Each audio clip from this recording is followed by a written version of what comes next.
साथियों इस वीडियो में हम बात करेंगे पीजीटी मैथ बनने के बारे में। तो अगर आपको एनवीएस में पीजीटी मैथ बनना है तो उसके लिए क्या क्वालिफिकेशन रहने वाली है।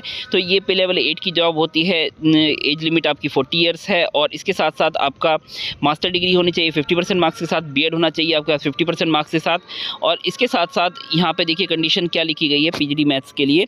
तो पीजीटी मैथ के लिए आपके पास क्या होना चाहिए कि इन कंसर्न सब्जेक्ट और any specialization in concern subject provided that the candidate had studied concern subject at graduation level. तो आप पीजीटी मैथ अगर बनना चाहते हैं तो यहाँ पे ये कंडीशन रखी गई है कि आप एमएससी मैथ होने चाहिए, या यहाँ पे ये नहीं बोला गया स्पेशली कि एमएससी ही होना चाहिए। अगर आपके पास एमए मैथ भी है तो भी आप एलिजिबल है। तो एमएससी मैथ वाले भी एलिजिबल है, एमए मैथ वाले भी एलिजिबल हैं।